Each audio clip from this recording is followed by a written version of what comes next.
Gloria sea a nuestro Señor. Vamos a abrir el día de hoy nuestras Biblias en el capítulo 7 de Mateo, versículos del 21 al 23, que son los que vamos a estar haciendo lectura el día de hoy, para ya editar lo que será la penúltima enseñanza del Sermón del Monte.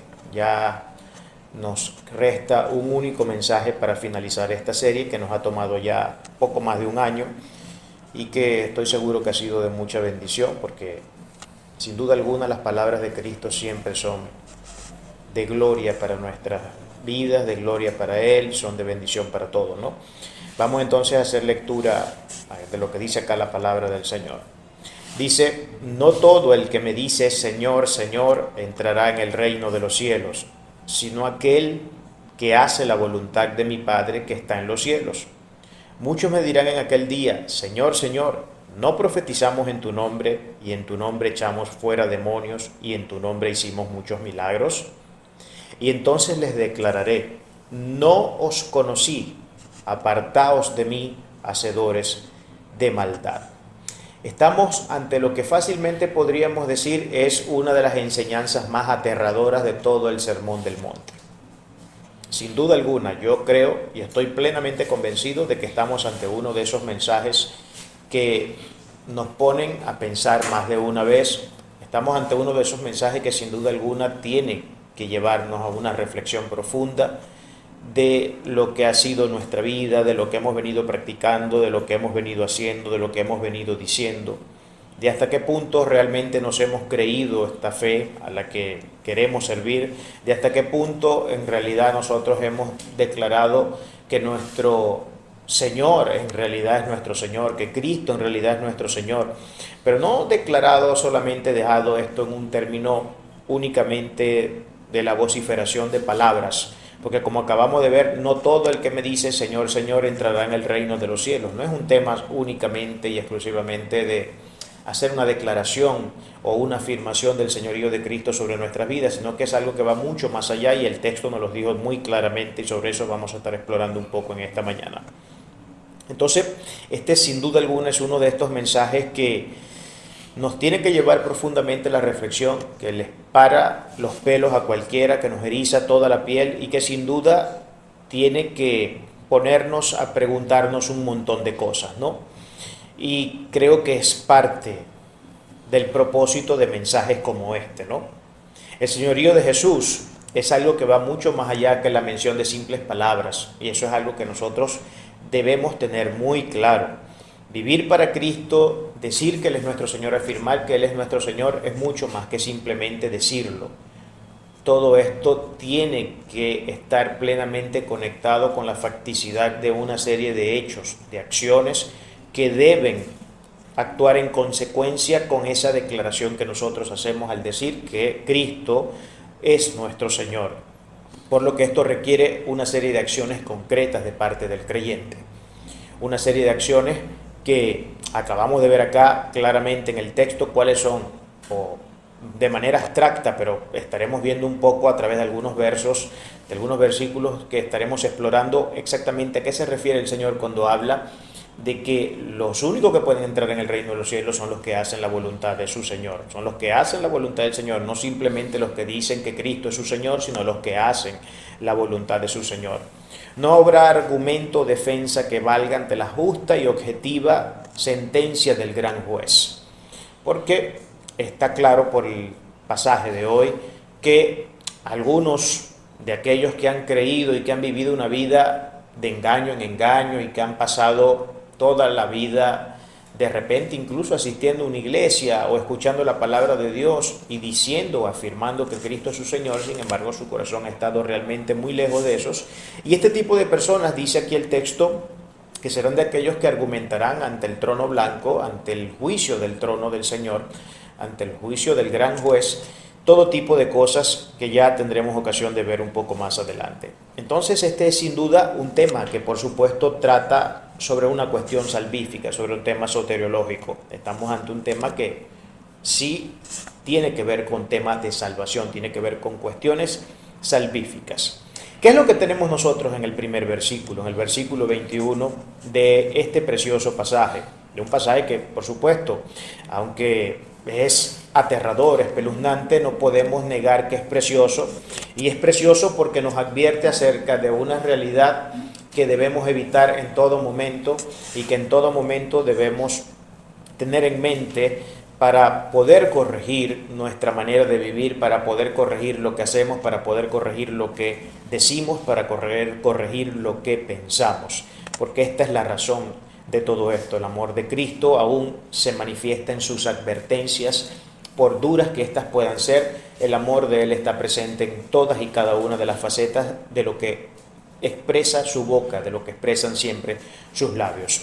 Entonces el señorío de Cristo requiere más que simples palabras, y eso es el centro que tenemos nosotros ubicados entonces en el versículo 21.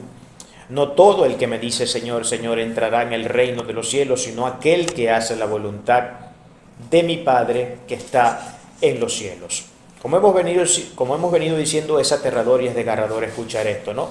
Porque usted sabe que existen muchas personas en el mundo que viven declarando tener una fe, que viven declarando tener una religión, que se congregan, que van a una iglesia, que asisten periódicamente a algún tipo de reunión religiosa, que practican ciertos eventos espirituales, ciertos eventos religiosos. Sin embargo, aunque hay mucha gente que hace este tipo de cuestiones, su corazón realmente no está conectado con el Señor, su corazón no está realmente conectado con Cristo. Hay variadas razones, son variopintas las razones que nosotros podemos alegar acerca del hecho de por qué muchas personas hacen estas cosas, ¿no? De por qué muchos tienen una aparente fe, practican una aparente espiritualidad. Hay muchas razones de fondo que nosotros podemos ver. Pueden haber intereses ocultos. Hay gente, y eso lo he visto yo mucho en congregaciones, que va todos los domingos a congregarse porque tienen un interés particular de repente, y lo he visto mucho, ¿no? Porque esto es algo que me ha pasado y que yo he podido vislumbrar. Gente que de repente se congrega porque su interés es que le gusta una persona que está en esa congregación, y lo que está es buscando la posibilidad de ver cómo empata con esa persona.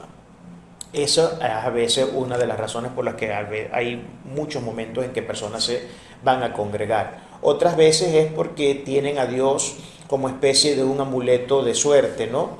Donde, bueno, me voy a congregar, voy a ir a la iglesia hoy, voy a escuchar la palabra, voy a hacer una oración, porque bueno, estoy pasando esta y aquella situación difícil, esta y aquella crisis, y necesito que el Señor me haga el milagrito. Una vez me haga el milagrito, bueno, ya me desentiendo de todo esto, porque lo único que quiero es que simplemente Dios me favorezca en esta situación difícil que estoy viviendo, ¿no? Entonces, en ese sentido podríamos ver que tenemos a personas que lo que están es utilizando a Dios como una especie de amuleto de suerte, ¿no? Que solamente lo buscan en los momentos que tienen dificultad, en los momentos que tienen crisis, en los momentos que están sufriendo, que están llorando, que están viviendo situaciones muy problemáticas, pero que luego que ese momento pasa, porque lógicamente los eventos que nosotros atravesamos en la vida son temporales, no todo el tiempo estamos en sufrimiento, así como no todo el tiempo estamos tampoco gozosos y riendo. Hay debajo de los cielos tiempo para todos, eso lo dice el libro de Eclesiastés. Hay tiempos para ayudar, pero también hay tiempo para reír, hay tiempo para alegrarse, para contentarse, otros tiempos para entristecerse. Debajo de los cielos hay tiempo para absolutamente todos, y la vida del hombre siempre discurre en una serie de eventos que vamos viviendo de poco en poco, pero que todos esos eventos son temporales porque no van a permanecer eternamente.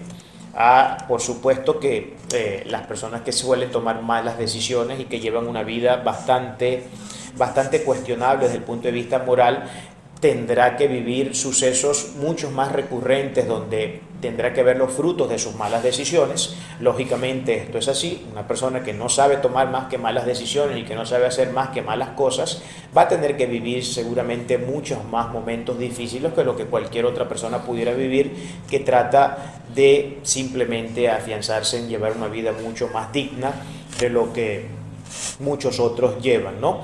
Y hay muchas personas que profesan este señorío de Cristo. Hay cantidades de religiones. Ustedes saben que dentro de lo que nosotros llamamos el cristianismo hay muchas denominaciones, pero no solamente hay denominaciones, también hay sectas, ¿no? Por ejemplo, se consideran cristianos los mormones. Los mormones dicen ser cristianos. Los Solo Jesús también dicen ser cristianos. Los adventistas dicen ser cristianos. Voy a ir un poquito más allá, aunque ellos no utilizan el término cristianismo, sino mesianismo, pero por ejemplo estas sectas judío-mesiánicas de hoy También dicen ser no cristiana, porque para ellos el término cristianos es pagano, eso es lo que ellos alegan, un argumento totalmente ridículo, porque parece ser que no conocen un mínimo de historia y de lo que es la gramática bíblica. Pero bueno, hay de todo tipo de formas de practicar una fe que pretende o presume ser cristiana, pero que de cristiana tiene realmente absolutamente nada.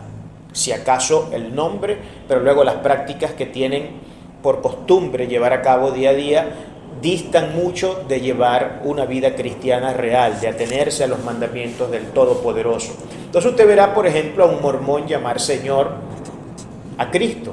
Usted verá, por ejemplo, a un adventista llamar Señor a Cristo. Aunque el adventismo hay todavía un debate abierto, ¿no?, sobre si en realidad califica o no como una secta, por básicamente los elementos que fungen dentro de esa práctica de fe.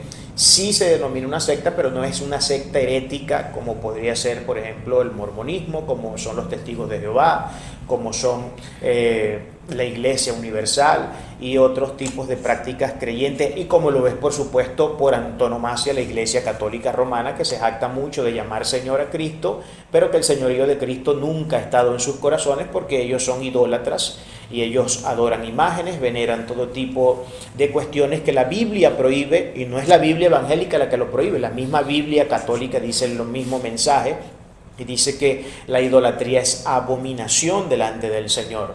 Dice que darle la gloria a un ser que no sea Dios, a una imagen que tiene ojos y no ve, que tiene oídos y no oye, que tiene boca y no habla, dice la palabra del Señor que los que hacen eso tendrán que pagar serias consecuencias, porque el único que merece adoración, el único que merece alabanza es Dios.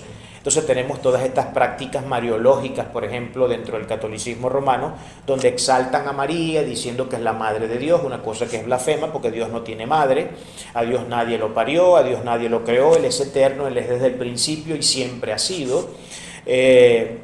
Dicen que es corredentora, que es la reina del cielo, que ella también es un puente, que ella también es alguien que intercede por los santos, y todo eso es blasfemo y herético, porque la palabra de Dios dice que Cristo es el único puente al Padre. La palabra de Dios dice que Él es el camino, la verdad y la vida al Padre, que no hay otro camino.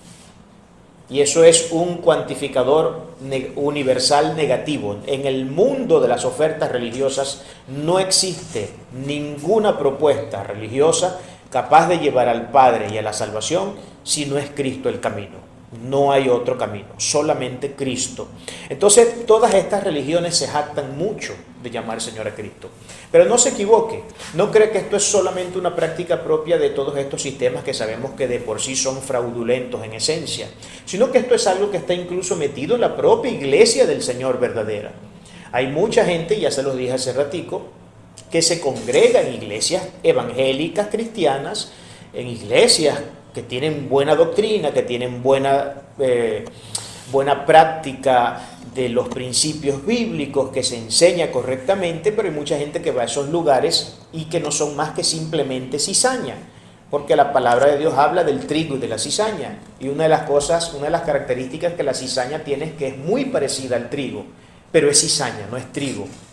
Esto es algo que simplemente identifica desde el punto de vista simbólico a aquellos que son verdaderos cristianos, aquellos que son verdaderos hijos de Dios, que en este caso sería el trigo, y los que son falsos hijos de Dios, falsos cristianos, que serían entonces los que la Biblia denomina como la cizaña, que se parece mucho, aparentemente se ve muy parecido, por fuera emite una imagen y una señal que pudiera engañar a más de uno y que pudiera estar llevando a más de uno a creer que estamos ante la autenticidad de una verdadera fe practicada, que estamos ante la autenticidad de un verdadero cristianismo practicado, pero que en realidad está muy lejos de todo este asunto, ¿no? Entonces, esto es algo propio en muchas personas. Hay millones de personas al día de hoy que declaran a Cristo como su Señor, que dicen que Él es su Señor, que afirman que Él es su Señor, que afirman tener fe en Dios, que afirman creer en Dios, que afirman creer en el cristianismo.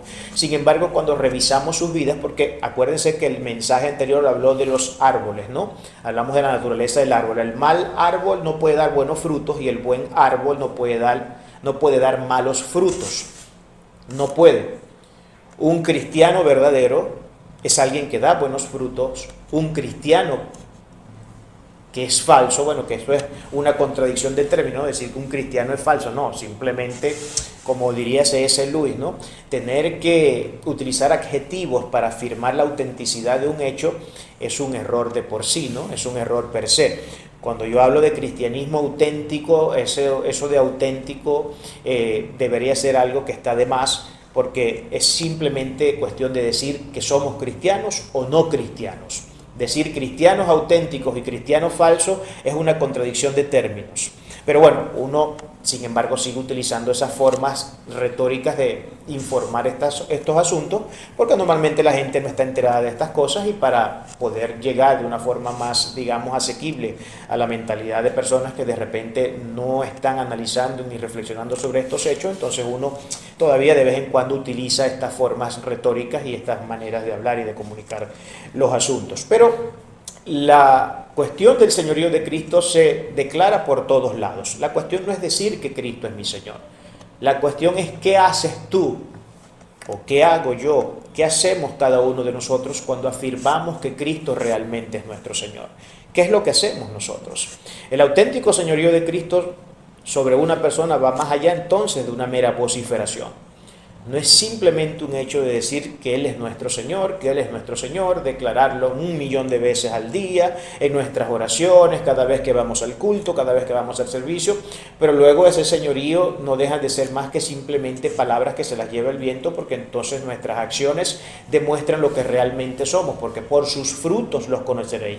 Y debo decir, porque esto es importante destacarlo, que el mensaje anterior que trató sobre la advertencia contra los falsos profetas es un mensaje que está plenamente conectado con este que estamos estudiando hoy, solo que por cuestiones de tiempo y de espacio no me iba a dedicar yo a, cuando desarrollé el tema de los falsos profetas, desarrollarlo juntamente con este mensaje, porque hubiéramos quedado con una enseñanza demasiado dilatada, y la idea es tratar estos asuntos de la manera más específica posible, dándole su tiempo a cada cosa de manera particular, porque es lo que nosotros debemos hacer. La prueba que autentifica el señorío de Jesús sobre alguien es la acción en consecuencia. Esta está claramente definida en el texto, cuando dice hacer la voluntad de Dios. ¿Qué es lo que demuestra? Si usted se quiere hacer la pregunta, ¿qué es lo que demuestra que el señorío que yo he afirmado de Cristo sobre mi vida es real o es falso? Lo que yo hago por Él y para Él. Aquí dice, el texto dice, vamos a volverlo a ver, no todo el que me dice Señor, Señor entrará en el reino de los cielos, sino aquel que hace la voluntad de mi Padre que está en los cielos. ¿Es quién? El que hace la voluntad de Dios, no el que simplemente dice que Cristo es su Señor. No, la cosa no queda allí. Eso es un punto de partida. Por supuesto que todo el cristiano que practica de manera auténtica la fe es un cristiano que lógicamente siempre va a declarar y va a afirmar el señorío de Cristo sobre sus vidas, pero conjuntamente con eso va también aparejado el hecho de sus acciones. Van aparejadas todas las acciones que tienen que ver con la inclinación voluntaria de hacer la voluntad del Señor. Entonces es un tema de hacer la voluntad del Señor. Las dos cuestiones claves que nosotros podemos encontrar en este versículo 21 son entonces el señorío de Cristo y la voluntad de Dios. Y estas son cuestiones que vamos a tener que estudiar por separado en este momento. Vamos a explorar de manera somera un poco sobre estos asuntos para que tengamos claro exactamente a qué cosas se está refiriendo este versículo 21. Por ejemplo, ¿qué significa la palabra Señor o señorío? Cuando nosotros decimos que Cristo es nuestro Señor, ¿qué es lo que estamos declarando? Vamos a ver un poco acá lo que nos tiene que decir el original griego de la palabra, de donde sustraemos la palabra española Señor, que es de la palabra kurios o kyrios. ¿Qué significa? Mire lo que esta palabra significa. Cuando nosotros decimos Señor, estamos declarando lo siguiente. Mire lo que significa esto en el idioma original griego. Significa soberano, amo, dueño, jefe, patrón y Dios.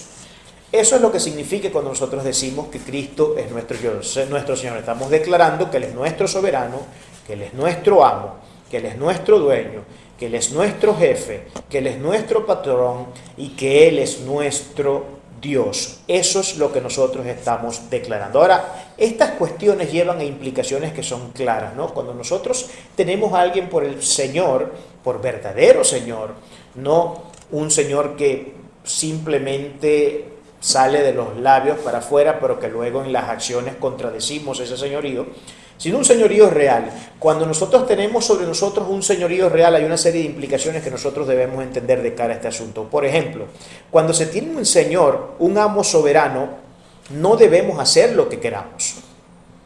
Cuando yo tengo un señor, alguien que es soberano sobre mi vida, yo no puedo hacer lo que a mí me dé, perdónenme la manera de hablar tan cruda, yo no puedo hacer lo que a mí me dé la gana. Yo tengo que hacer y complacer los deseos de ese a quien yo llamo, que es mi Señor. Eso en un primer punto. Lo segundo que tendríamos que ver sobre un asunto de este tipo, sobre este asunto, el amo siempre es superior a su servidor. Hay gente que parece ser que no tiene muy claro este asunto, ¿no? De hecho, las personas que, diciendo ser cristianas, viven constantemente en prácticas de pecado, y pecado, y pecado, y pecado, y son personas que son incapaces de tener un momento de arrepentimiento en su vida, son personas que son incapaces de siquiera aplicar un mínimo de esfuerzo para ver cómo resuelven sus problemas de pecado, en realidad están por completo poniendo en desmérito y en desdén la figura del Dios Todopoderoso.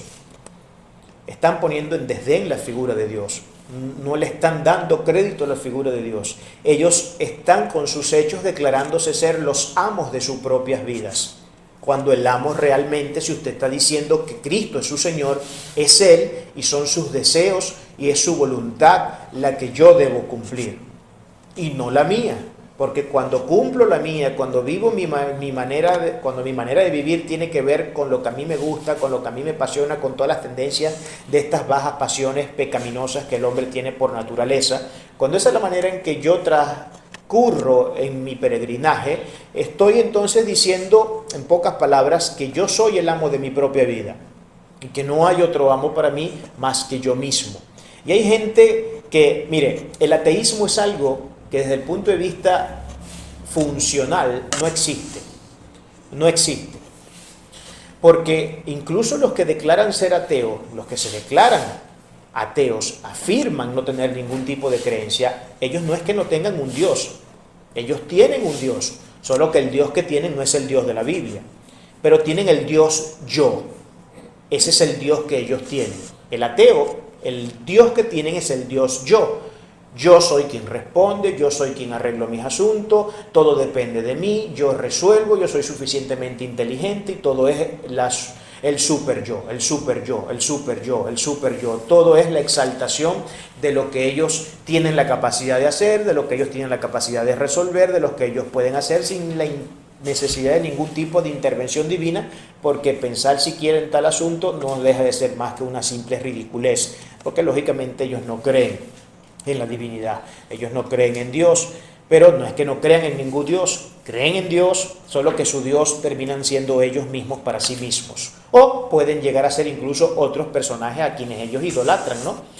Hay mucha gente de estas que idolatra a grandes científicos, a grandes mentes maestras que han existido en la historia de la humanidad, que han hecho grandes aportes a la ciencia, y ellos se convierten como en especies de dioses para ellos, porque son gente a quienes constantemente están citando, en quienes han puesto toda su confianza, pueden escribir libros sobre apologética de un personaje en específico de la ciencia, etcétera, porque estas cosas existen en el mundo también. Todo esto existe. Por eso que el ateísmo es una contradicción de base, es una contradicción de términos, es una contradicción que sin duda alguna apela a una serie de cuestiones que no tienen cabeza ni pie y que está muy lejos de ser lo que ellos quieren hacer creer que realmente es. Entonces el amo siempre es superior a su servidor. Una tercera cuestión que podemos sustraer sobre las implicaciones de cuando nosotros declaramos que Dios es nuestro Señor es que el siervo siempre debe obedecer a su Señor. Si yo digo que Cristo es mi Señor, si yo digo que Dios, Padre, Cristo, que la Trinidad es mi Señor, si yo digo que Él es mi Señor, que Dios Todopoderoso es mi Señor, yo debo obedecer a mi Señor. Yo no sé si ustedes han estudiado o por lo menos han escuchado algo acerca de cómo era que se manejaba el sistema, que yo en ocasiones lo he dicho acá en varios mensajes, ¿no? cómo era que funcionaba el sistema esclavista en los tiempos de Cristo, en los tiempos del primer siglo, e incluso en los tiempos anteriores a Cristo, dentro de lo que fue el mundo veterotestamentario. Pero recuerden ustedes que para aquellos tiempos estaba vigente la institución de la esclavitud. Y por ejemplo, el derecho romano definía a un esclavo como un instrumentum vocale, un instrumento vocalizado. Ellos, en un golpe jurídico, puesto que se jactaban de ser la civilización del mundo, ellos no podían mostrar al mundo algo tan bajo como la esclavitud, por lo que a los seres a quienes tenían esclavizados no les llamaban seres humanos, sino que eran unas herramientas vocalizadas, unas herramientas que hablaban, eso con el fin de hacerle creer a la gente pues que no eran a seres humanos a quienes tenían en estado de esclavitud, sino que eran simplemente instrumentos, eran como especie de una pala que hablaba, como una especie de un tractor que habla, que por supuesto para aquellos días no existían los tractores, como especie de un martillo que hablaba, pero ontológicamente no eran más que simplemente una herramienta que ellos utilizaban a su placer. Y por supuesto, para aquellos días el tema de la relación que se desarrollaba entre amo y esclavo era una situación bastante complicada y difícil, hermano. Una de las cosas era que esto que dijimos acá, que ellos no tenían voluntad propia, los esclavos no tenían voluntad propia, ellos tenían que estar a merced de todos los deseos de sus amos. No importa cuán arbitrarios estos deseos fueran, ellos tenían que estar a merced.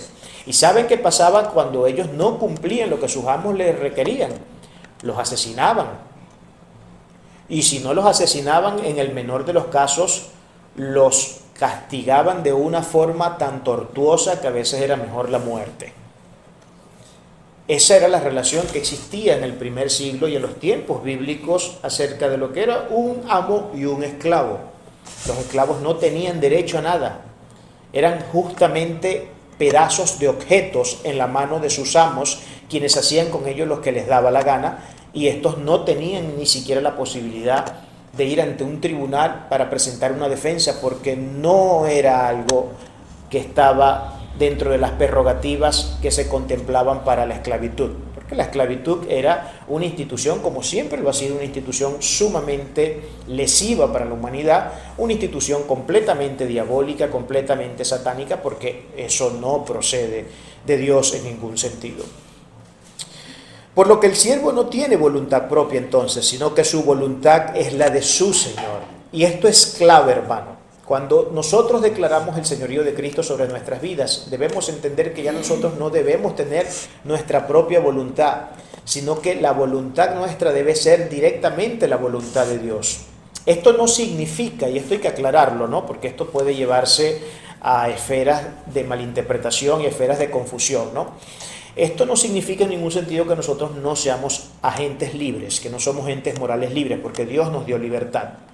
Dios nos dio libertad, nosotros podemos tomar nuestras decisiones, pero nuestras decisiones, si decimos ser cristianos, si decimos tener a Cristo como nuestro Señor, deben estar siempre supeditadas a la voluntad de Dios. Por supuesto que hay asuntos de la vida que son sumamente triviales, donde Dios no pretende presentársele a usted en una visión de carruajes de fuegos y ángeles para decirle lo que tiene que hacer. Como por ejemplo, ¿qué cocino hoy? ¿Pollo o carne? Usted no se va a poner a orar 5 horas para preguntarle cuál es la voluntad de Dios de qué cosa va a comer ese día, si pollo o carne. No significa llevar a cabo esto de la voluntad de Dios sobre trivialidades como este tipo, aunque hay gente que lo hace, hermano. Hay gente que yo he escuchado decir, yo vine acá vestido como el Espíritu Santo me vistió, porque Él mismo escogió la ropa que tenía que tomar del closet para vestirme. Así escuché yo un pastor decir una vez, o bueno, más de una vez realmente lo escuché decir, ¿no? Caramba, qué relación esa más envidiosa, ¿no? Más envidiable, más bien. Que el Espíritu Santo le diga hasta qué cosa se tiene que poner. Bueno, yo no creo realmente, yo creo que eso es llegar a un punto del ridículo, ¿no? Yo no creo que Dios esté en asuntos como que, mira, hoy te me pones el traje negro, o mañana o te me pones el traje blanco o el azul, ¿no? Yo creo que esas trivialidades son cuestiones que simplemente nosotros podemos decidir en ese acto libre y en esa voluntad libre que nosotros tenemos como seres humanos, porque Dios nos otorgó libertad a cada uno de nosotros. Pero cuando ya trata de cuestiones que van más allá de las trivialidades de la vida, de decisiones que son fundamentales para el crecimiento de la persona, allí es donde nosotros siempre tenemos que tener en consideración primero la voluntad de Dios y debemos actuar según la voluntad de Dios, porque si decimos ser cristianos, tenemos que vivir siendo cristianos. Y vivir siendo cristiano implica dar una serie de frutos. Ahora lo segundo que vamos a estudiar, porque hablando de frutos tenemos que ver qué es justamente lo que tenemos que hacer, porque dice aquí que los que son verdaderamente hijos de Dios son los que hacen la voluntad de Dios, si nosotros interpretamos o leemos elípticamente el texto que estamos en este momento explorando. ¿Cuál es entonces la voluntad de Dios? ¿Cuál es la voluntad de Dios? Porque volvemos al texto, vamos a volverlo a leer. No todo el que me dice Señor, Señor entrará en el reino de los cielos, sino el que hace la voluntad de mi Padre que está en los cielos. Entonces, si es el que hace la voluntad de Dios, nos es importante conocer entonces cuál es la voluntad de Dios. ¿Qué es la voluntad de Dios? ¿A qué se refiere Cristo cuando dice que solamente son hijos y yo acepto cuando me llaman Señor y realmente soy su Señor? ¿A quiénes son los que yo acepto en ese punto? Dice pues que son a los que hacen la voluntad de Dios. ¿Y cuál es la voluntad de Dios? Vamos a ver algunos textos bíblicos que nos van a dar un pequeño vislumbre, grosso modo, de lo que la voluntad de Dios es, de lo que Dios pide, de lo que Dios exige de nosotros como hijos suyos que somos. Por ejemplo, en Juan 6:40 hay algo muy claro, que dice de la siguiente manera: y esta es la voluntad del que me ha enviado, esto es Cristo que está hablando, que todo aquel que ve el Hijo, que ve al Hijo y cree en Él, tenga vida eterna y yo le resucite en el día postrero. Aquí no está diciendo que todo aquel que cree en Mahoma, que cree en una imagen, que cree en un Dios de acera, en un Dios falso, yo le daré vida eterna. No, está diciendo que todo aquel que cree en Él tenga vida eterna. Dice, y esta es la voluntad del que me ha enviado, que todo aquel que ve al Hijo y cree en Él, el Hijo, ¿quién es? Cristo, Jesucristo, el Hijo de Dios. Que todo aquel que ve al Hijo y cree en Él tenga vida eterna. Tenga vida eterna. Ahora, de este texto surge una pregunta muy importante que tenemos que hacernos. ¿Qué significa creer en Cristo? ¿Es simplemente tener conciencia de Él? ¿Saber que Él existe y que está en algún lugar lejano de nuestra galaxia, sentado en un trono como el Rey Supremo del todo el universo? ¿O implica esto mucho más que eso? ¿Qué implica creer en Cristo? Vamos a seguir leyendo los textos que tengo acá porque en lo que los vamos leyendo vamos a ir desglosando un poco este asunto y tendremos la oportunidad de entrar de manera más específica. En 1 Tesalonicenses 4, del 2 a 3, la palabra nos declara: porque ya sabéis qué instrucciones os dimos por el Señor Jesús, pues la voluntad de Dios es vuestra santificación. Vuestra santificación. Aquí tenemos otro aspecto de la voluntad de Dios. El primero es creer en el Hijo, porque solamente en el Hijo hay salvación, que es Jesucristo. Lo segundo es que nosotros seamos santos. Santos. Ahora, yo sé que esta palabra puede crear en más de una cabeza un poco de disonancia, ¿no? Porque nosotros que culturalmente vivimos en una parte del continente donde la religión mayoritaria ha sido el catolicismo romano, ustedes saben que los católicos llaman santo a todas estas imágenes que ellos mismos se han creado, a quienes ellos mismos han santificado y han beatificado de la manera más arbitraria que puede existir, porque eso es completamente antibíblico. Eso es una práctica claramente antibíblica y la misma Biblia lo dice. No lo dice esta Biblia, lo dice también la de ellos, pero por supuesto ellos no tienen ninguna intención de obedecer esos asuntos, ¿no? Porque no es una religión realmente cristiana. Es una religión papista y es una religión mariana, pero no cristiana. Entonces, ¿qué significa creer en Cristo? ¿Qué es lo que significa esto? ¿Y qué significa la santificación? ¿Qué significa ser santo? La palabra santo significa separado. ¿Separado de qué? Es la pregunta. Separado de la inmundicia. Alguien que se separa de vivir una vida inmunda. Alguien que se separa de vivir una vida que no se atiene a los mandamientos de Dios. Separado, santo, significa alguien que vive una vida para Dios de forma exclusiva, que está apartado de la marramucia y de la inmundicia del mundo en el que vivimos y que no lleva a cabo sus prácticas, sino que cumple con la voluntad de su Santo Padre. A estos son a los que la Biblia llama santos.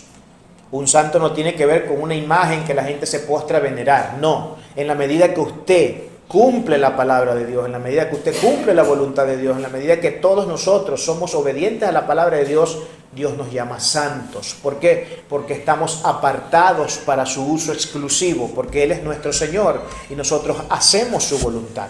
Eso es lo que significa, para no enredarnos en cuestiones teológicas que pueden ir más allá de estos asuntos leves, la palabra santidad. Eso es lo que significa. Y Dios quiere que nosotros seamos santos todos los días de nuestra vida. Ya yo lo he dicho acá en más de una ocasión. La santidad es algo que se da en un formato sinergista. ¿Qué significa sinergista? ¿Qué significa la palabra sinergia en este sentido? Que la santidad es algo que se da de la mano del hombre con Dios. Es decir, Dios ha promulgado su voluntad, ha promulgado sus mandamientos. Él nos ha dicho expresamente, claramente y directamente en las sagradas líneas lo que nosotros tenemos que hacer y lo que no tenemos que hacer, lo que es bueno hacer y lo que no es bueno hacer, lo que es bueno y lo que es malo. Eso está claramente acá fijado en las Sagradas Escrituras. Por eso la importancia de estudiar la Biblia. Si nosotros decimos ser cristianos y no estudiamos la Biblia, ya tenemos serios problemas. Porque si no estudiamos la Biblia, si no leemos la Biblia, no sabemos qué es lo que un cristiano se supone que tiene que hacer. No sabemos cuál es el tipo de vida que el cristiano tiene que llevar a cabo. Porque si yo no conozco la Biblia, el cristianismo no se puede llevar omitiendo e ignorando por completo lo que el Sagrado Texto indica, lo que la Biblia nos expresa. Porque si no, entonces, ¿qué es lo que yo voy a hacer? Porque la Biblia es un libro de instrucciones y esas instrucciones son las que al nosotros aplicarlas y ejercitarnos en ellas, podemos entonces decir que somos verdaderos cristianos. Pero si no sabemos cuáles son las instrucciones que tenemos que obedecer, porque nunca leemos la Biblia, porque nunca nos detenemos ni siquiera 5 minutos de las 24 horas del día a ver qué cosa Dios quiere decir en tal parte de la Biblia, entonces va a ser muy difícil, es de hecho imposible desarrollar una vida cristiana al margen de la palabra de Dios. Es imposible, no se puede desarrollar una vida cristiana si no es con la palabra del Señor, porque no es suficiente la prédica que usted escucha de un pastor un domingo. Usted tiene que vivir constantemente todos los días estudiando la palabra de Dios. Porque el sermón de hoy, estoy seguro que después que usted salga de la puerta para afuera, ya el 95% de las cosas en menos de 5 minutos que yo di acá se le han olvidado. Eso no es porque lo digo yo aquí, porque quiero dar estadísticas, ustedes saben, pesimistas y aterradoras. No, eso está confirmado científicamente. Que el cerebro humano, luego de escuchar una información o de leer un libro, solamente puede recordar, si acaso en el mejor de los casos, el 5% de esa información si constantemente no se ejercita en esa información. Si yo después de salir de escuchar este mensaje no vuelvo más nunca a revisar la Biblia y a tratar de indagar y de profundizar en lo que este mensaje de hoy fue, entonces se me va a olvidar todo lo que dije. Pero si yo soy diligente, lo que hace una persona diligente, cristiana, un cristiano serio, es: el pastor dio esta enseñanza, me gustó, yo voy a seguir indagando sobre este tema, voy a leer y a releer los textos que él leyó para mantenerlos siempre presentes en mi mente y que nunca se me olviden, porque eso es posible. Eso es posible, pero eso depende, por supuesto, del interés de cada quien, el interés que cada uno de nosotros pongamos, por supuesto, en este asunto. Entonces, la santificación es algo que se da en un formato sinergista, donde el hombre y Dios actúan de manera simultánea para que la santificación se dé. Acuérdense que santidad es apartarse de lo malo, vivir por Dios y para Dios, haciendo su voluntad. ¿Y cómo hago yo eso? Tomando la decisión de hacerlo. ¿Pero qué decisiones debo tomar? ¿Cualquier decisión que a mí me venga en gana tomar? No. Dios promulgó un precepto o una serie de preceptos. Aquí están en la Biblia. Vuelvo y repito, por eso es importante conocer la Biblia. Porque si no sé lo que la Biblia dice, no puedo practicar cristianamente una vida. Es imposible practicar una vida cristiana si yo no conozco la Biblia. Entonces la Biblia dice una serie de cuestiones sobre lo que es bueno y sobre lo que es malo, sobre lo que debo y lo que no debo hacer. En la medida que yo obedezco eso, porque ya Dios puso su parte, que fue revelarnos toda la información concerniente a lo que para Él es agradable y a lo que para Él es desagradable. Y además de eso nos ha dado su Espíritu Santo, que es una persona que habita en todo creyente regenerado y que le ayuda a avanzar en el camino de la fe. Sin el Espíritu Santo nosotros no pudiéramos hacer absolutamente nada. Sería imposible desarrollar nuestras vidas cristianas si el Espíritu de Dios no está presente con nosotros. Entonces el Espíritu de Dios tiene que estar en nosotros. Entonces Dios ha hecho su parte. Reveló toda la información concerniente a lo que debemos hacer y a lo que no debemos hacer. Encima de eso nos dio su Espíritu Santo. Ahora, ¿qué es lo que de nuestra parte queda? Tomar la decisión de obedecer esa palabra. En lo que yo decido obedecer esa palabra y en lo que yo camino ejercitándome constantemente dentro de este cúmulo de mandamientos y de instrucciones que encontramos dentro del Sagrado Texto, eso es lo que me va haciendo santo, santo y santo. En la medida que yo voy practicando el Santo Evangelio, eso me va elevando en los niveles de santidad como persona. Mientras más obediente soy, más santo soy. Mientras menos obediente soy, menos santo soy. Entonces, por eso es que es un acto sinergista, porque es un acto que se da de manera mancomunada entre Dios y el hombre, no entre uno de los dos solos. No es que Dios nos declara santo él solo y ya de la noche a la mañana somos unos santos con oriolita y con alas. Y ya no hacemos nada malo, no. Eso es algo que en el día a día nosotros tenemos que empeñarnos en poner el esfuerzo de obedecer lo que la palabra de Dios indica que debemos hacer para que podamos ir elevando esos niveles de santidad. Porque eso no se forja solo. Hay personas que no están de acuerdo con esto y que creen que la santificación es algo que se da o que la santidad es algo que se da por un puro acto de Dios. Pero si esto fuese así, habría que hacerse una pregunta muy importante. ¿Cómo es que dos cristianos verdaderos, auténticos, que se congregan en una misma iglesia y que son de repente una pareja? Ese era el ejemplo que le ponía yo en estos días en un altar que estaba haciendo familiar con mi esposa. Imagínense el caso de un matrimonio. Ambos cristianos se congregan en la misma iglesia y tienen los mismos años congregándose. Vamos a poner unos 30 años de evangelio. Tienen 30 años siendo cristianos evangélicos. Usted va a observar a las dos partes y va a ver que uno de los dos es más santo que el otro. ¿Por qué será que uno de los dos es más santo que otro? Porque es imposible que ambas personas tengan el mismo nivel de santidad. Siempre hay una distancia muy grande o muy pequeña, también puede ser entre hermano y hermano. No es la misma santidad que tiene un hermano que la que tiene otro, porque hay gente que es más obediente y gente que es menos obediente.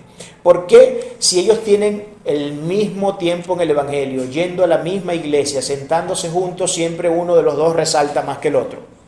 Puede ser la mujer que resalte más que el hombre o viceversa. Eso es indiferente. Eso va a depender de quién le ha puesto más corazón al asunto de la fe. ¿Cuál de los dos se ha dedicado a obedecer más al Señor? Ese que se haya dedicado a obedecer más al Señor tendrá mayores niveles de santidad. Y por eso es que usted puede ver la distinción que existe entre dos personas que pueden tener el mismo tiempo en el Evangelio, en la misma iglesia, siendo pareja, pero sin embargo puede haber un abismo entre ellos con respecto a lo que es la práctica de la creencia cristiana. ¿Por qué? Porque esto es un tema que depende de las decisiones que nosotros tomemos a diario.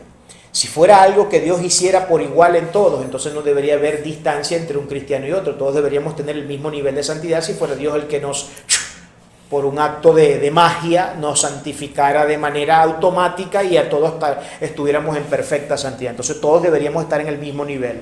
Pero puesto que no todos estamos en el mismo nivel, entendemos automáticamente que entonces este asunto es algo que se da en el contexto de las decisiones y de la voluntad que cada quien le pone al asunto de cumplir con la palabra del Señor. En Santiago 1:22 tenemos otra cuestión sobre el tema de la voluntad de Dios. Pero sed hacedores de la palabra y no tan solamente oidores, engañándolos a vosotros mismos. Miren lo que dice aquí la palabra, ¿no? Ser hacedores de la palabra, no solamente oidores. Hay gente que solamente se dedica a escuchar, a oír, pero luego no obedece ni practica nada de lo que escucha y de lo que oye.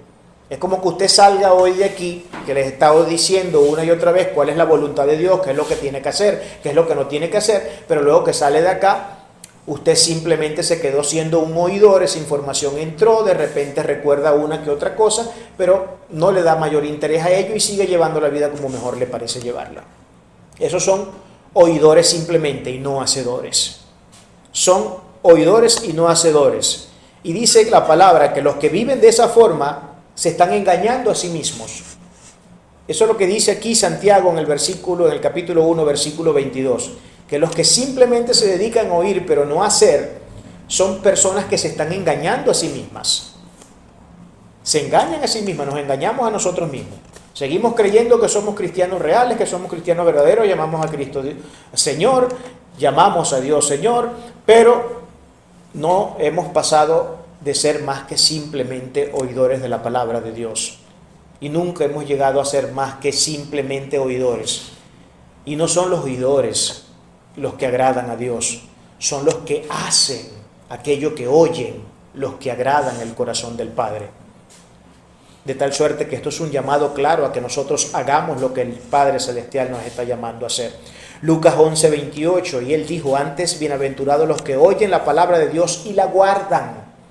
Bienaventurados son los que oyen la palabra y la guardan. La palabra guardar ahí significa cumplir.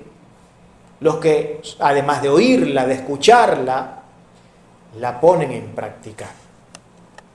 Eso es parte de la voluntad de Dios. Acuérdense que todo esto que estoy leyendo tiene que ver con lo que significa la voluntad de Dios. Lo que significa la voluntad de Dios. Resumiendo, lo que la voluntad de Dios es, que creamos en su Hijo. Creer en su Hijo implica cumplir los mandamientos que su Hijo nos dejó promulgados. A Cristo se le acercaron una vez los discípulos preguntándole, Señor, ¿cuáles son los mandamientos más importantes de toda la ley? Y Él los resumió en 2 mandamientos y dijo, amar a Dios por sobre todas las cosas, con toda tu mente, todo tu ser, todo tu corazón, con todo lo que tienes, con todo lo que eres, amarlo a Él por encima de todo. Y el segundo gran mandamiento es amar al prójimo como a ti mismo.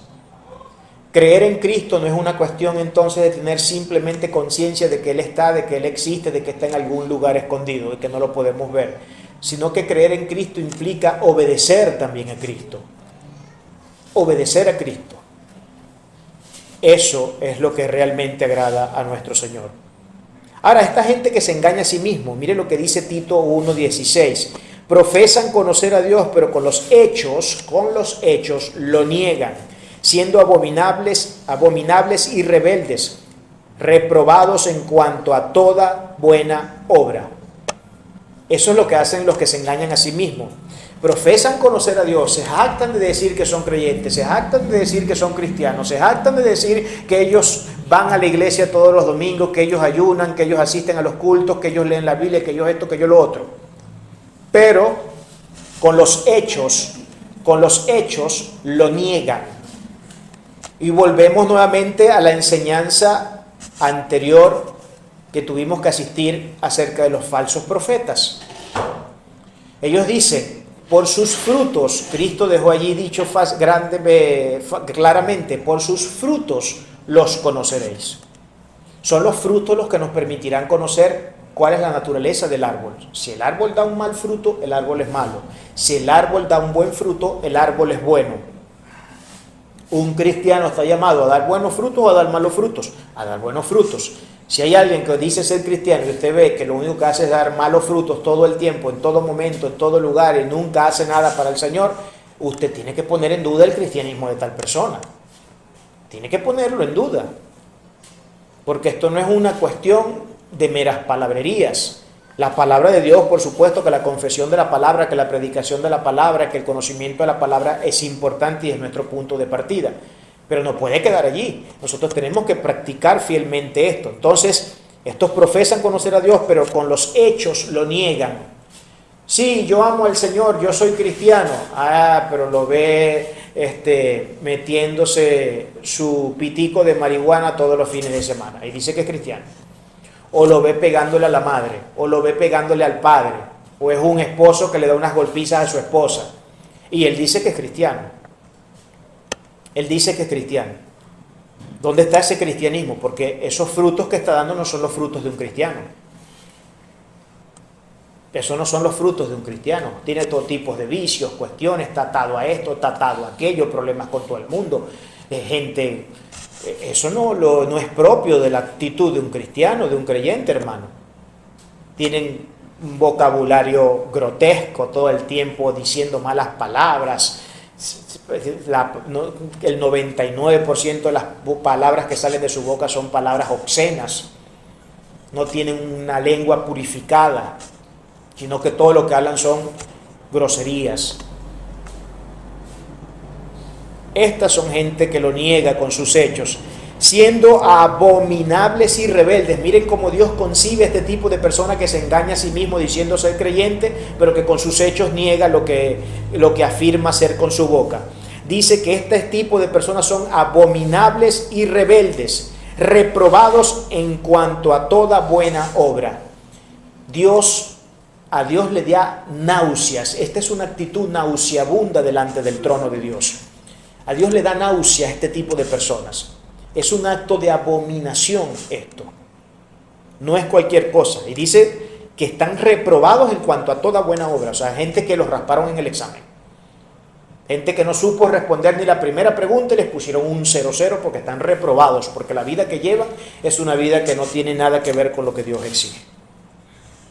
¿Qué es lo que tenemos entonces en el siguiente texto? La defensa de los falsos, que sería nuestro versículo 22. La defensa de los falsos hijos de Dios. Muchos me dirán en aquel día: Señor, Señor, ¿no profetizamos en tu nombre y en tu nombre echamos fuera demonios y en tu nombre hicimos muchos milagros? Fíjense que aquí tenemos el caso de las personas que están siendo presentadas ante el juicio de Dios y Dios les está diciendo: ustedes están reprobados, ustedes no van a entrar en el reino de los cielos. Y entonces esta gente comienza a argumentar: pero ¿cómo es posible, Señor? Si siempre te tuvimos como Señor. Yo siempre decía en mis oraciones cada mañana antes de salir a trabajar que tú eras mi Señor. Me congregaba los domingos, trataba de hacer las cosas lo mejor posible. Incluso aquí dice: y profetizamos en tu nombre, echamos fuera demonios e incluso hicimos muchos milagros. En el día del juicio los falsos hijos apelarán argumentos en su defensa, puesto que la sentencia de Cristo ha sido clara: no tendrán acceso al reino de Dios. Estos en su argumentación estarán afirmando haber profetizado, echado fuera demonios y haber realizado milagros. Pero ¿qué es lo que esto significa? Porque ¿puede una persona que no es cristiana de verdad hacer esas cosas que ellos están afirmando que hicieron? ¿Puede un mal árbol dar buenos frutos? Porque ellos están alegando en su defensa que profetizaron, que echaron fuera demonios y que hicieron milagros. Eso es lo que ellos están alegando. Y ya luego vamos a ver las palabras que Cristo tiene que utilizar cuando ellos presentan su defensa, lo que Cristo tiene que responderles al respecto. Pero vamos a ver un texto, porque yo estoy en desacuerdo con lo que leí de algunos comentaristas. Por ejemplo, yo utilizo mucho siempre los comentarios de William Barclay para afianzar parte de las enseñanzas y de las exégesis que hago. Y William Barclay ha sido una persona de mucha influencia para mí, debo confesarlo, ¿por qué no? Es uno de los grandes comentaristas que existe de la Biblia. Y en este punto tuve que ponerme en desacuerdo con él, porque él alegaba el hecho de que ciertamente esta gente llegó a hacer milagros, llegó a hacer todas estas cosas, pero esto es algo que para mí definitivamente no tiene consistencia lógica con lo que nosotros podemos ver es el hilo lógico que teje todos estos asuntos que hemos estado tratando en las últimas dos enseñanzas. Y vamos a recordar rápidamente en lo que consistió la enseñanza pasada, todo el texto completo. Escuchen, miren lo que dice, que es la advertencia contra los falsos profetas. Dice, en Mateo 15, del 20 en adelante, dice, desde el 15, sí, Mateo 7 del 15 al 20, Mateo 7 del 15 al 20 dice: guardaos de los falsos profetas que vienen a vosotros con vestidos de oveja, pero por dentro son lobos rapaces. Por sus frutos los conoceréis. ¿Acaso se recogen uva de los espinos o higos de los abrojos? No. Así todo buen árbol da buenos frutos, pero el árbol malo da frutos malos. No puede el buen árbol dar malos frutos, ni el árbol malo dar buenos frutos.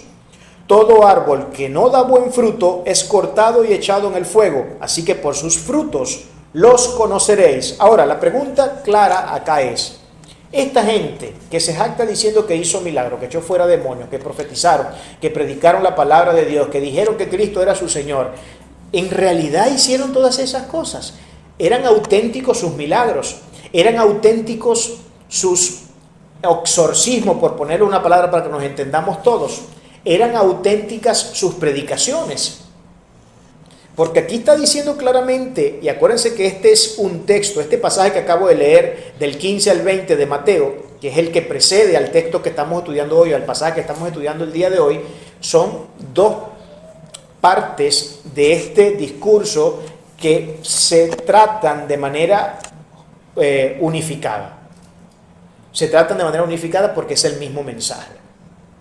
Entonces, ¿puede el mal árbol dar buenos frutos? Vamos al siguiente versículo, que es el último. En el versículo 23 tenemos la verdad más dura. Cristo desconoce a estos hipócritas. Y dice el versículo 23 lo siguiente: y entonces les declararé, nunca os conocí, apartaos de mí, hacedores de maldad. Fíjense cuáles son las palabras de Cristo una vez que estos falsos creyentes y estos falsos religiosos presentan sus argumentos al decir que ellos profetizaron, que ellos echaron fuera demonios y que ellos hicieron todo tipo de señales, milagros, prodigios y maravillas. Lo que Cristo les dice luego, la contestación que Cristo les da en el versículo 23, entonces les declararé, nunca os conocí, apartados de mí, hacedores de maldad. Nunca os conocí. Esta es una de las palabras sin duda más aterradoras que nosotros podemos escuchar de los labios de nuestro Señor. ¿Sabe qué cosa debe hacerle entrar en pánico, en terror a usted? Que el Señor le diga a usted que lo desconoce. Que diga que no lo conoce, que no sabe quién es usted. Ahora, esto no significa que Cristo no esté consciente de que usted existe y de que usted hace y de que usted ha hecho y ha dicho. Cristo nos conoce absolutamente a todos. Cuando dice que no los conocí, es un término que implica que Cristo está desconociendo y no reconociendo los supuestos hechos cristianos que estas personas hicieron. Lo que Jesús afirma al desconocerles confirma entonces lo anterior, a saber, la falsedad de los argumentos con los que pretendían fijar una defensa como justificación de una presunta autenticidad cristiana. Ellos están alegando ser cristianos verdaderos porque hicieron esto, porque hicieron aquello y porque hicieron lo otro. Pero al Cristo desconocerlos, está diciendo todo lo que ustedes dijeron, porque es que Cristo no tiene que decirles de forma directa. Y esto es lo que alegaba, por ejemplo, algunos de los comentaristas que leí, que puesto que Cristo no les está negando el hecho de manera directa de que ellos hicieron las cosas que dijeron que hicieron, que fueron los milagros, los exorcismos y todas estas cosas, entonces eso afirma que ellos en verdad hicieron eso. No, necesariamente Cristo no tenía que haberlo dicho de forma directa, y creo que esto es una forma indirecta de haberlo dicho, cuando Él dice, los desconozco en todo lo que me están diciendo. Eso es una forma de decir, todo lo que ustedes están diciendo es falso, todo lo que ustedes están diciendo es mentira. Ustedes simplemente fueron actores que prepararon shows muy bien elaborados, muy bien pensados, inteligentemente pensados, estratégicamente pensados, para engañar a las multitudes. Pero todo lo que de ustedes procedía era falsedad, era mentira. Y de eso está lleno el mundo hoy, hermano. ¿Cuántos evangelistas no hay ahorita saliendo a predicar en lugares y llenan estadios completos y hay disque un montón de milagros? La mayoría de esas cosas son fraudes, hermanos. Yo no estoy diciendo que Dios no haga milagros. Yo no estoy diciendo que Dios no hace milagros. Dios hace milagros. Dios tiene el poder de levantar a quien Él quiera levantar. Aún de la muerte puede levantar a un muerto si Él lo quiere hacer. Yo no estoy negando al Dios de milagros. Lo que sí estoy negando es que la mayoría de esta gente que dice ser evangelista y que llena estadios, lo único que hacen son presentar circos en esos lugares, hermanos. Shows, auténticos shows, circos. Ahí no está el Espíritu de Dios. Usted podrá ver en toda la parafernalia que ellos presentan, todos esos shows, y con actores pagados y con buenos sueldos, por cierto, porque bastante que le dan esas campañas evangelísticas. Imagínese usted que llena un estadio con 50,000 personas y le pide ofrenda, ¿cuánto se lleva? Si cada quien pone $1, son $50,000 nada más que se van llevando en el bolsillo esta gente. Y por supuesto, eso da para mucho, ¿no? Eso da para mucho, eso da para pagar buenos actores, eso da para pagar buenos payasos que hagan buenos malabarismos en el púlpito, etc. Pero la mayoría de esta gente son lobos disfrazados de oveja. La gran mayoría de ellos. La gran mayoría, hermano. Y son gente que usted ve que tiene mucha pompa y que tiene mucha fama y que tienen un nivel de influencia y una cantidad de seguidores que es impresionante y que los ve salir todas las semanas en televisión. Estos televangelistas que tienen casi que un montón de medios de comunicaciones, casi que en cadena a veces hacen presentar sus mensajes y sus supuestas campañas de milagros. Y no son más que fraudes, hermanos. A este tipo de gente Dios les tendrá que decir, esos argumentos y esos supuestos milagros y esas campañas que hiciste donde llenaste siendo un falso y pagando un montón de actores, tú no me vienes a engañar a mí con esos cuentos. Es lo que Dios le está diciendo a esta gente. No me vienen a engañar con estos cuentos. Ustedes nunca fueron pastores de mi rebaño. Ustedes fueron pastores del rebaño de Satanás, pero no del mío. Nunca fueron pastores de mi rebaño. Nunca os conocí. Podrían existir palabras más severas que estas, hermanos. Esto implica que Cristo jamás les reconoció como hijos de Dios. Eran árboles de una naturaleza maligna. Y estos no pueden dar buenos frutos. Un árbol malo. Yo le pregunto a usted, ¿usted cree que un árbol que está seco puede dar frutos? Un árbol que se secó, un árbol, imagínense un árbol de, no sé, de mango, que es muy común acá, que se seca, porque le echan algún tóxico, alguna cuestión para que el árbol se seque y no da ni siquiera hojas. ¿Usted cree que ese árbol puede dar algún fruto? No va a dar frutos, hermano. ¿Por qué? Porque ya el árbol está muerto. Y así está mucha gente que hoy profesa ser cristiana, están muertas espiritualmente, completamente muertas, sin ningún tipo de vida espiritual dentro de ellos. Ningún tipo de vida. Entonces lo anterior es la gran razón por la que no podrán entrar en el reino de los cielos, porque son hacedores de maldad, dada que esa es su naturaleza. Son hacedores de maldad, son actores, son falsos profetas, son gente que utiliza las pieles de las ovejas para esconder el verdadero animal que se encuentra dentro de ellos, que es el lobo. Lobos rapaces, que ya bien lo estudiamos en la enseñanza anterior, que esa palabra rapaz tenía que ver con que eran auténticos estafadores y ladrones. Y esto es lo que mucha de esta gente definitivamente y lamentablemente hace. ¿Qué podemos entonces nosotros concluir de esta enseñanza de hoy? Porque acabamos de presenciar una de las partes más severas y espeluznantes de toda la travesía del Sermón del Monte. Este mensaje está en plena consonancia con las enseñanzas de los falsos profetas que ya hemos venido diciendo, de quienes debemos cuidarnos. Además, debemos desnudarnos. La cizaña puede que se parezca mucho al trigo, hermano, especialmente cuando ésta emula todo lo que el trigo hace. Sin embargo, nunca será trigo. La cizaña tiene una naturaleza y es ser cizaña. El mal árbol siempre estará imposibilitado para las buenas obras. Hemos visto cómo el señorío de Cristo sobre alguien no se limita a palabras, sino que requiere acciones concretas y auténticos frutos que demuestran la naturaleza bondadosa del buen árbol. En el mundo existen millones de estos falsos cristianos cuyo único interés es el engaño, con el objeto de llenar sus vientres y obtener fama y poder. Los hijos de Dios buscan el reino de Dios y su justicia. Su anhelo más apasionado es cumplir con la santa y perfecta voluntad de Dios. Como el anterior mensaje, la advertencia contra los falsos profetas, es una extensión de esa misma advertencia.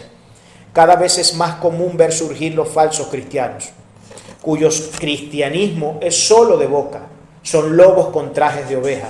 El señorío de Cristo nunca ha estado sobre ellos. Sin importar cuántas veces hayan confesado a Cristo como su Señor, la realidad es completamente contraria. Como dijo William Barclay, la fe sin la práctica es una contradicción en términos, y el amor sin obediencia es una imposibilidad. Amado hermano, si a diario afirma que Cristo es el Señor de su vida, entendamos que esto no es una cuestión de simple confesión, pero sí es todo sobre acción.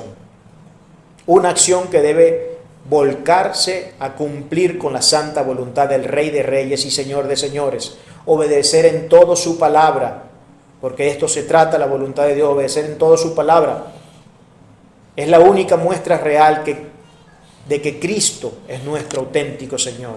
Digamos pues que el Señor es nuestro Señor, pero también hagamos lo que un siervo hace para su soberano amo.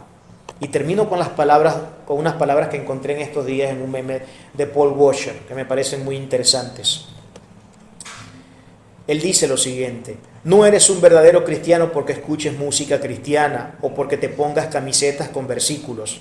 Eres un verdadero cristiano porque estudias cuidadosamente las Escrituras, porque buscas a diario a Dios en oración, porque luchas y te esfuerzas en someter cada área de tu vida a la palabra del Dios Altísimo.